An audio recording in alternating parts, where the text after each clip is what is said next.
So the next I'm going to derive the third equation. What is that third equation? 2a is equal to v square minus u square. Okay, for here also we are going to find the distance, that is s. So what is the distance covered by the object? That is nothing but that area under the straight line, right?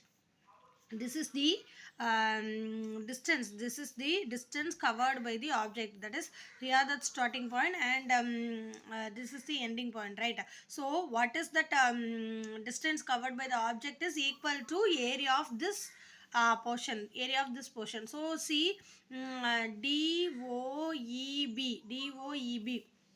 So it is a trapezium, right? See, DOEB.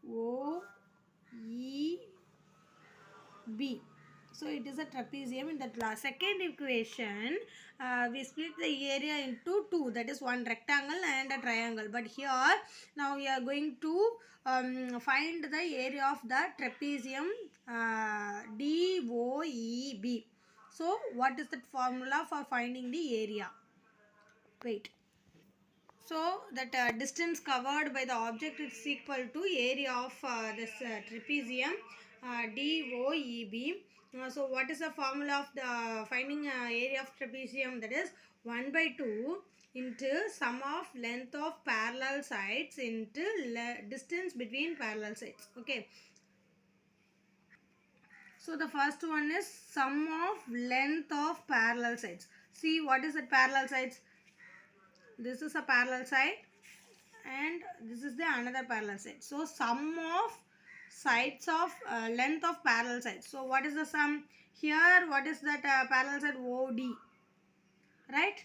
OD. Then here what is the parallel side? EB, EB or BE, whatever. So sum of length of parallel sides. So OD plus EB. Okay, this is the first one.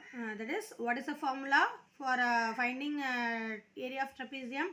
1 by 2 into sum of length of parallel sides into distance between parallel sides. What is the distance between the parallel sides? OE. This is the distance, right? OE. OE or a DA. So OE. So what is the distance between the two parallel sides? OE. So what is the sum of length of parallel sides? OD plus EB.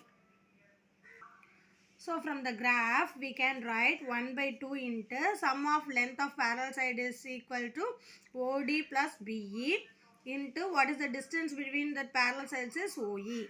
Okay. Then 1 by 2, that is OD value is U and B value is V into T. OE is nothing but T. So we all know what is the first equation. V is equal to U plus AT. Then AT means V minus U. Then T is equal to V minus U by A. So we can substitute this T value for this. Okay. So substitute the T value here. 1 by 2 V plus U into, for T you substitute this value V minus U by A. Then 1 by 2 you take. Then V plus U into V minus U. So see the formula A plus B, like just like that, A plus B into A minus B. So what is that formula? A plus B into A minus B is equal to A square minus B square. So V plus U into V minus U is equal to V square minus U square. So you can write 1 by 2a V squared minus U squared. So 2as means 2as is equal to V squared minus U squared. So this is the third equation of motion. We can derive this equation from the graph. Okay. Thank you, Chair.